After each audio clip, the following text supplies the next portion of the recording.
Hi, it's Logan Clarke, Global Pursuit Investigations again. I hope everybody's doing good. Hope you guys are liking these little detective stories. I could go into a lot during the Vietnam War. That'd be interesting. Anyway, I was going to tell this story about the occult, these occult murders. For a couple of years, my wife and I wound up specializing in occult crimes.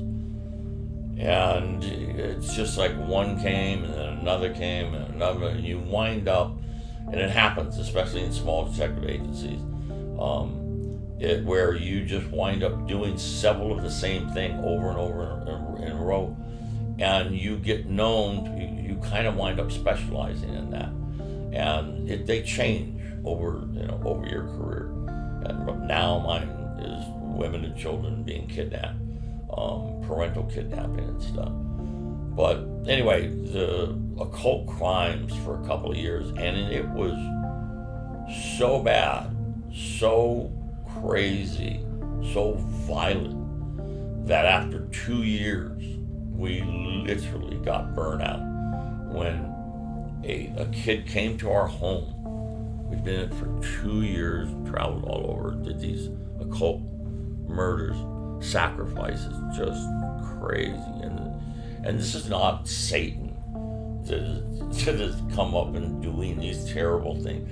It's some poor, stupid, drugged out kid or person who believes that Satan is real, believes that Satan is here in the occult, and this drew him. The Satanic Church,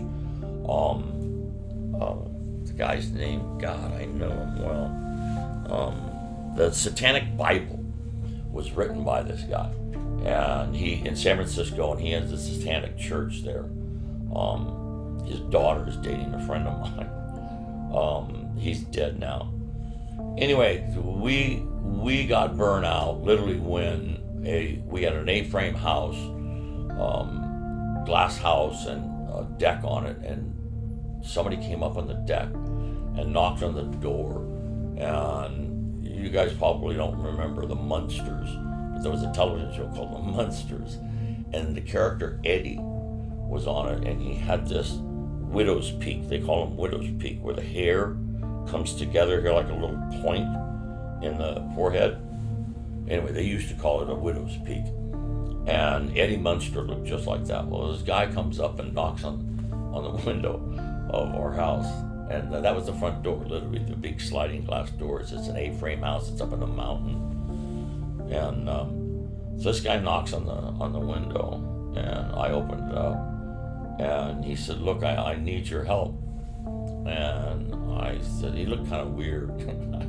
And I said, Anton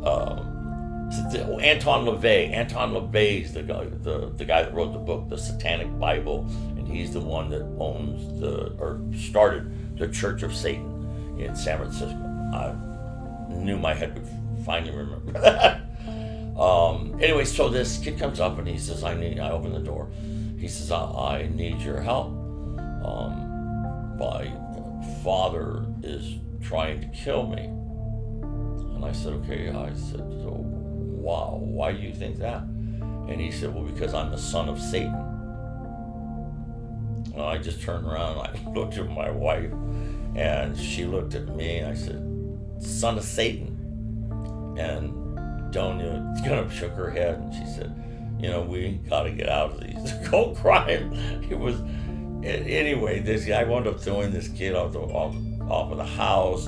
I said, not throwing him up, but I mean getting him up, throwing him away, getting him away from us, and we literally decided to quit doing occult crimes at that time. But there was this case in the East Coast where, crazy, we got called, and it was far out in the East Coast, small town in a great big state, and there was a murder. There were two murders. there was a girl who was about 14 or 15 years old. Maybe she was 16, no, I think she was 15 years old. She is pushing a baby stroller with I think a 9 or 11-month-old baby that she is babysitting. She's in a field that at the end, just, walking her, really nice day, and she's walking a baby by herself. It's at the end of the field, it turns into a grove. I don't remember if it was apple grove or orange grove, but it turned into a grove, probably apple. Turned into a grove, and there's trees there and stuff. And she goes in, she looks at it, and it's really cool. It's got, maybe it was an orange grove. Anyway, she was looking at the fruit and pulled one off, and she's there, and someone attacked her, stabbed her like 26 times, stabbed the 9-10-month-old baby 11 or 12 times, and it was just horrible, this murder. So I get called and hired, and normally I get hired to find out who did this, or some other thing. But this time I was hired by the family of the person who did the murder, because they already knew who it was. They already figured out who it was, and it was another 15-year-old, 16-year-old that did the murder. And I didn't get hired to prove he did it or didn't do it. I got hired to prove that he had gotten sucked into an occult, right? And with these people, this town was so filled with occult believers, and that he was sucked in by this young boy who was the town, the Pied Piper. I mean, it's weird that we have children's stories about the Pied Piper. The Pied Piper uses pipe, and all the kids followed him, but that was for bad reason. He actually took all the kids out of town, and he wasn't a good person. He was a very bad person. And that's a child rhyme, bedtime story that we have. I don't know why.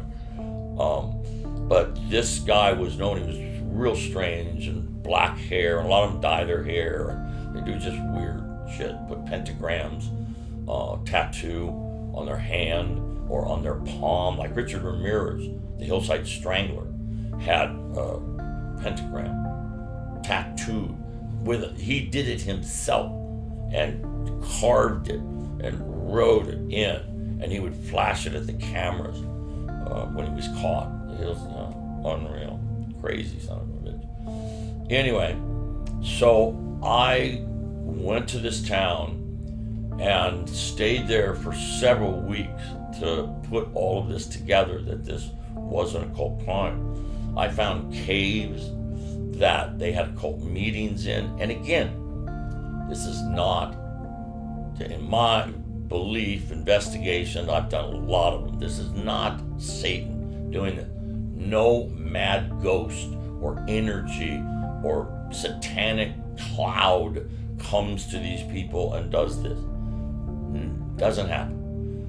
What does happen is there is connected to this person that did this horrible thing is someone who brought in someone who they totally believe that Satan is real, he is tangible,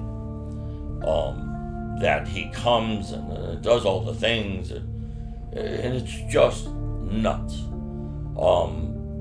But I've never found a real haunted house, and I know they have them on television, and people do all this crap with electronic, and I'll sit and argue with them, whether it's real or not.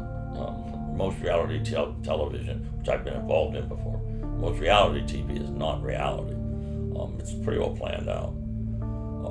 But anyway, so I was able I found these caves, and I was at the fire chief's in his garage. He had an office in his garage. I was standing at his desk, and this is the fire chief of this town. And he's sitting across from it, and he's got one of those big calendars that fits on the desk. And each day is a square block like that. And this calendar, and you get pretty good at reading upside down when you're a detective, because you do a lot of it. When you're sitting and talking to somebody, you're looking at what's down on their table. Even though you look like you're looking at them, your peripheral vision, when you do this for years, you literally widen your peripheral vision because you concentrate on it a lot. Part of it has to do with paranoia, because somebody's always looking for us. I always freak out when somebody says Logan Clarke. Oh God. And I turn around, but I step forward and turn around. I don't just turn right around. I was reading upside down of this fire chief, and I saw on 2 dates in October that he was a doodler, and there was doodling all over this thing. But there's specific days of the month that are the occult holidays. And Halloween, the Day of the Living Dead. I mean, that's real. That's where all of that came from. And Halloween is the Day of the Living Dead. But there's these certain holidays, and he had pentagrams doodled in each one of those dates. He was involved. I never went after him or proved to him or anything that he was involved in it. I didn't care. It was too big of an investigation. I wasn't being paid to do that. But a lot of people in this town were involved in the occult. For some reason, it had come to this town, and just people got sucked into it, just like a cult. And it makes you wonder, how in the hell do you get involved in these cults, the garbage eaters, the Moonies? I mean, these are Waco. These are cults. These people are brainwashed. The ones who kill themselves by taking acid, the Kool-Aid. I mean, it just happens so many times, and you wonder how in God's name did somebody believe in that stupidity and believe that the end was coming, and so much that they had to kill themselves. And this happens time and time again. So again, it's not, there's nothing satanic that's doing it. It's some bozo that believes in that totally. Like Anton LaVey, to do the Church of Satan and to write the book, and they believe it 100%. And that's what sucks people in. Why? I have no idea. I guess you're looking for something. You want to be part of something. Most of them are cast out from all the other guys, normal guys. They wear black coats, they wear black clothes to school. I'm not saying everybody that wears black clothes to school is in the occult. I'm saying that a lot of them will turn to that, the guy, the knucklehead who believes in all this and gets the little followers with him. Anyway, that's why we got out of doing the cult. But we were able to do enough, I hoped, when we turned it over to the attorney, to prove that this was going on there. This was going on. This kid did run into this knucklehead and was influenced by him. He hung out at McDonald's, and that's where we get kids from. And we turned the information over to the attorney. I, again, don't know. We don't stick with a case. Once we do our job, we turn it over to the attorney or whoever hired us. We give it to them. We don't hang around and find out what happened a year and a half later when it finally gets to court, or 2 years later. If we did that, we would spend our whole life going back and looking up cases and getting emotionally involved with whether they were guilty or innocent.